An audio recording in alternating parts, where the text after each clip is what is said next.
ಎಲ್ರಿಗೂ ಇವತ್ತೊಂದು ರುಚಿಕರವಾದ ಒಂದು ತಂಬುಳಿಯನ್ನು ಮಾಡೋಣ ಬನ್ನಿ. ತಂಬುಳಿಗೆ ಹುರ್ಕೊಳ್ಬೇಕಾದ್ರೆ ನಾವು ಒಂದು ತುಪ್ಪ ಅಥವಾ ಬೆಣ್ಣೆ ಎರಡರಲ್ಲಿ ಒಂದನ್ನು ಉಪಯೋಗಿಸ್ತೀವಿ. ನಾನಿವತ್ತು ಇದಕ್ಕೆ ತುಪ್ಪವನ್ನು ಉಪಯೋಗಿಸಿದ್ದೀನಿ. ಒಂದು 1/4 ಚಮಚದಷ್ಟು ನಾನು ಮೆಂತ್ಯಕಾಳನ್ನು ಇದಕ್ಕೆ ಹಾಕ್ಕೊಳ್ತಾ ಇದ್ದೀನಿ.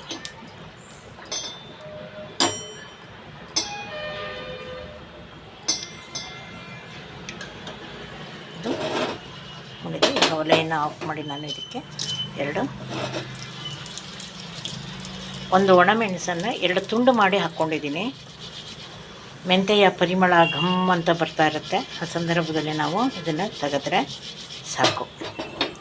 ಈಗೇನು ನಾವು ಹುರ್ಕೊಂಡಿದ್ದೀವಿ ಅದನ್ನು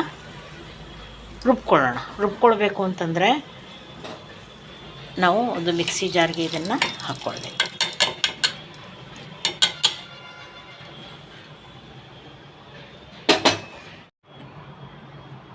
ಮೆಂತೆಕಾಳು ಹಾಗೂ ಒಣಮೆಣಸನ್ನು ಹುಟ್ಟಿದ್ದೆಲ್ಲ ಹಾಕ್ಕೊಂಡಿದ್ದೀನಿ.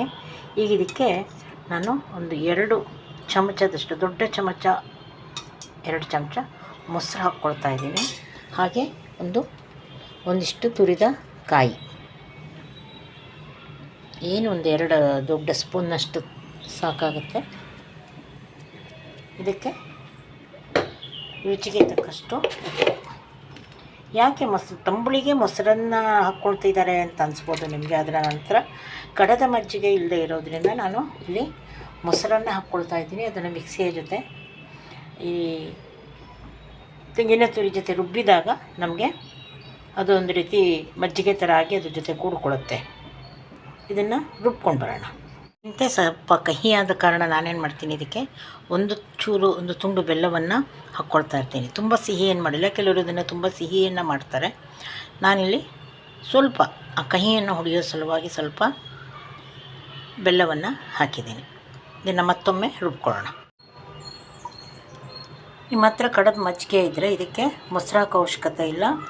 ನೀರು ಹಾಕಿ ರುಬ್ಕೊಂಡು ಆಮೇಲೆ ಒಂದು ಅರ್ಧ ಲೋಟದಷ್ಟು ಇದಕ್ಕೆ ನಾವು ಮಜ್ಜಿಗೆಯನ್ನು ಸೇರಿಸಿದರೆ ತಂಬುಳಿ ರೆಡಿ ಆಗುತ್ತೆ. ಈಗ ಇದು ಒಂದು ಸ್ವಲ್ಪ ದಪ್ಪ ಇರೋದ್ರಿಂದ ಮತ್ತೆ ಸ್ವಲ್ಪ ನೀರನ್ನು ಹಾಕ್ಕೊಳ್ಳೋಣ.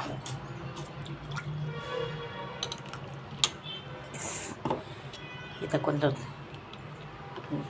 ಒಳ್ಳೆಯ ಒಂದು ಒಗ್ಗರಣೆಯನ್ನು ಕೊಟ್ಟರೆ ನಮ್ಮ ತಂಬುಳಿ ತಯಾರು. ಒಗ್ಗರಣೆಗೆ ನಾನು ಇಲ್ಲಿ ಕೊಬ್ಬರಿ ಎಣ್ಣೆಯನ್ನು ತೊಗೊಳ್ತಾ ಇದ್ದೇನೆ. ಒಂದು ಸಣ್ಣ ಸ್ಪೂನ್ನಲ್ಲಿ 2-3 ಸ್ಪೂನ್ ಸಾಕು.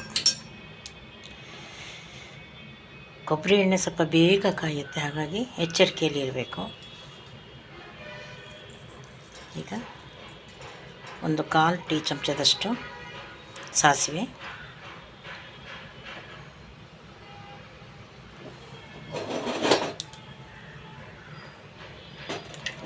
ಈ ಸಾಸಿವೆ ಚಟಪಟ ಅಂದಮೇಲೆ ನಾವು